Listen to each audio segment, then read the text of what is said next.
All right, guys, what's up? It's Jack, and welcome back to another video. A few weeks ago, give or take, I was going to make a video, and I mentioned this in the end of one of my videos, so I'm just going to reiterate here. And the video was going to be something along the lines of, hey, was, sponsoring certain influencers a mistake or something like that, right?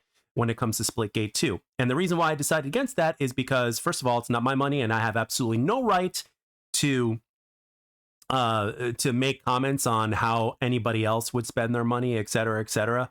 It's their money. They can do whatever they want with it, plus, the business side of things and stuff like that. There's certainly so much more that they know that I don't. And I'm sure that there are those of you that are watching this video that know a hell of a lot more than I do when it comes to the business savvy in terms of how sponsorship works and the money that goes into it and how things work, et cetera, et cetera. So I just kind of stayed out of it. So now, I'm not going to criticize about them spending money on influencers and stuff. Instead, what I want to talk about is, first of all, I'm going to talk about very briefly. I'm going to talk about the article, and I'll be leaving a couple links in the description for those of you guys that are interested in specifics. But basically, through Twitter, I found out that that apparently Splitgate 2 had paid over $400,000 to sponsors, and then there was an article that I found on Insider Gaming that went into a little bit more detail on this, as well as a link within that article that gave a full breakdown from the public information in terms of how those numbers were conceived, as well as a few other specifics that you guys might be interested in. So I'll be leaving a link in the description down below for those of you guys that want to see that. I was going to do a full breakdown here, and I just decided against it because I just, it's, you guys can look for it, see it for yourselves. And plus the video was going to be really long because I did a pre-recording of it, and it was really long. So I'd rather just leave it in the description below, and I'd rather talk from an outsider's perspective in terms of just everything, really. So what do I mean by that? Well, I'm going to go into details now. So first of all, that number is not like a huge number, and obviously Splitgate 2 is not the only game to do this. There's been other games to do that. I'm pretty sure I saw in a video that maybe at some point in time, one streamer at one time was paid like $1 million to play a certain game. I don't remember the specifics, but I remember listening to a video about that while I was at work. So, it's certainly not the first time, and the number is certainly not gargantuan, right? However, the interesting thing now that I really wanted to get into is that a lot of these quote unquote influencers / streamers, right, that have numbers and that's why they got sponsored for the most part, right? Because they got numbers. Apparently some of them weren't even like FPS players or something like that. I'm not entirely sure about that. Maybe you guys will find out in the, when you guys look at the links and stuff like that in terms of the list of some of the influencers that were involved, according to that article at least. But pretty much history is repeating itself again, just like X Defiant. Like a month or so after the release or whatnot, like all the sponsors just stopped streaming it and stopped posting videos. And the same thing is apparent here with this game, and I'll say it right here, when it comes to YouTube, whether you're a smaller YouTube channel or whether you're a bigger YouTube channel, there's two ways in terms of how you run your channel. There's a correct way to do it, and then there's an incorrect way to do it. And I know this because for the first 7 or so years, I did it incorrectly, and my channel barely grew, especially when you compare it to the rate of other channels that were doing the exact same thing I was. Now, granted, they could have been more talented at their craft. They could have had better thumbnails for sure. They could be better editors, better commentators, etc. Okay, but I was consistent, and my thumbnails have certainly gotten better. My editing hasn't really changed all that much, and my commentating hasn't gotten that much better, to be honest. I still stutter. I still say, I still repeat my words a little too much. I'm very aware of that, but I get on the mic, I speak my words as if I was having a conversation, and that's basically how I do it. So for better or worse, right? But anyway, what I'm trying to tell you is when it comes to YouTube, you're kind of a whore to the algorithm, so to speak, right? So you basically have to, once you have a certain level of understanding of how the algorithm works, in order for your channel to grow, you have to kind of follow those quote unquote rules, right? And if you don't, what happens is your channel gets hidden, and the algorithm of YouTube doesn't push your channel forward. You kind of get more hidden. You're kind of digging yourself into a hole. So, and that's exactly kind of what I was doing for a while. Actually, I wasn't growing nearly to the, I just didn't know what the hell I was doing in comparison to now. And it's always a learning process. You're always learning as you go along. So with with enough time, you get better, et cetera, et cetera. But all these other content creators certainly know what they were doing. And I've been doing this, and I'm just going to bring him out here because I told him about the article that I found as well. Like JB, that man grinds every single day. That's part of the secret sauce, so to speak, even though it's not really a secret. That's part of the secret to YouTube success, or however you want to call it. Consistency is one of those things, and he is one of the most consistent content creators out there. He posts every single day, and at the same time, he's doing it correctly in terms of what he's learned about the algorithm over the years. And he's been doing this as long as I have. And look at the success he has compared to me, because he's been smarter about it than me, right? And let's be real. He's a great content creator. Yeah, he really is. So with that being said, the same thing applies to these other guys as well, despite the fact that they're millionaires, right? Despite the fact that people may be millionaires, greed knows no bounds, and they're not going to take a pay cut. They're not.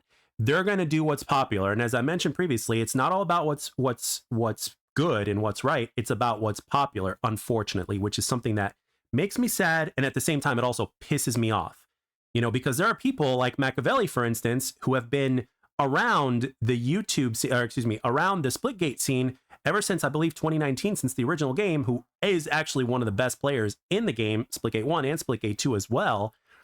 And he's been around ever since then, like devoted, loyal, you name it, right? And he's never been paid a dime. And it's all because he doesn't have the numbers that a lot of these other guys have. You know what I mean? That's just, unfortunately, the way the cookie crumbles. You need more eyes into your game. It's just basic business. And I hate it. Trust me when I tell you, I understand it, but I hate the shit out of it, because loyalty, no matter how hard you try, won't get you anywhere when it comes to something like this, unless you have the numbers, unfortunately. Because if you can't get a certain number of eyes watching the game, that will make a difference in terms of how many people might try your game, play your game, blah, blah, blah, blah, spread the word.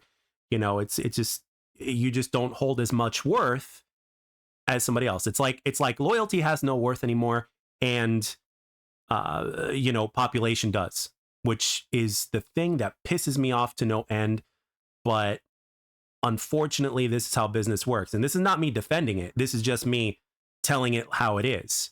It's the truth sucks. Most of the time it always has, but this is just the way the cookie crumbles. You know what I mean? So at the end of the day, this is what we got going on right now. We've got a lot of people have abandoned this game that were sponsored. And the game itself has also lost so many players. But one thing I want to remind everybody that I thought of before recording this is that we have at one point had 3 million people download this game. And, why would you install it if you're not going to play it, right? So now, obviously, the majority of these players were from console, because obviously, PC is one platform, and then you've got, you got Steam, of course, and you got the Epic Game Store, whatnot, to where you can download this, if I'm not mistaken. And then you've got basically your consoles, last gen and current gen. So the vast majority of people were on console, thank God. So even though we don't know what these numbers are, I can pretty much say that it's probably a significant difference in terms of what we got on PC, which is a good thing, because Steam charts don't look very good. We don't know what the Epic's Game Store is. At least I don't know. And consoles are just, we just don't know. We know what placing they are, but at the same time, there's so many different games that are being played on console. Granted, the same thing goes on with Steam, but you guys get the deal. But console is more popular than PC one way or another. So the numbers could definitely be doing better. And the fact that we had 3 million people play this game at some point says to me that there was interest, but the interest has dropped over time and dropped very quickly. So it's like the influencers, if you think about it, when you look at their numbers, people did download this game. 3 million people still downloaded this game. And chances are they played it. But the thing is, they didn't stick around.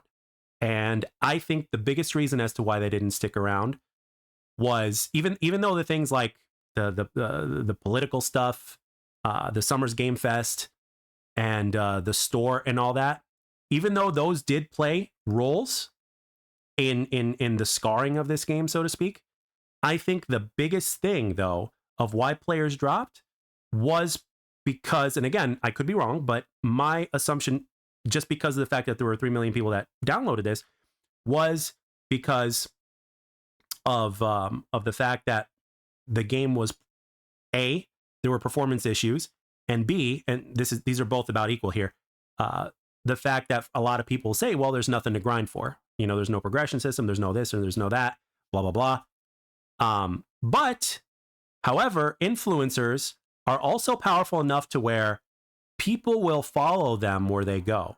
You know, that's one of the reasons why they're called influencers, guys. If someone's favorite influencer, especially if the viewer or follower of that influencer is of a certain age, or should I say a certain maturity level, whether they like something or not, they're going to play whatever their influencer is playing. You know what I'm saying? Or if their influencer uses a certain product for, you know, like let's say their controller or, you know, a headset or something like that, they're going to want to use the exact same thing that that influencer is using. So therefore they're going to invest. You see what I'm saying? So again, the term influencer is used for a reason. So, to say that influencers didn't have an impact, I think would be something that would be a little foolish, because in one way they have, in terms of the amount of people that have downloaded this game, right? And at the same time, they've abandoned this game. So you can't say that there's a certain percentage of their followers that didn't abandon this game. So, or that abandoned this game as well. So, yeah, the cookie crumbles both ways. And unfortunately, we live in a world to where it's a numbers game, unfortunately. And which breaks my heart, because this game, for me personally, it gives me that dopamine hit. It may not give it to other people, but that's fine. But it gives me that dopamine hit. I love the movement. I love the gameplay. You know, for me, it's enough. And with everything that's coming with the game in terms of what the developers have said, there's going to be even more than enough. And it's going to take time in order for this game to be where, you know, it wants to be from a content standpoint. But regardless, it's still kind of heartbreaking that, you know, a game like this, for one reason or another, at its core, is not popular among people anymore. It's just something that's it's just something that's not as popular. But I will say this, though, I'm really glad that a game like this exists, because as someone who's been playing as long as I have, and have seen the transition and changes throughout the years, it's nice to see something that kind of gives a nod to something that's a little bit more old school, in my opinion, while simultaneously, to a certain extent, being modernized. So with that being said, guys, that's all I got for this one. Let me know down in the comment section down below in terms of what you guys think. And with that being said, I hope you guys enjoyed this video, and thank you all for taking the time to watch and or listen, and I'll catch you guys on the next one.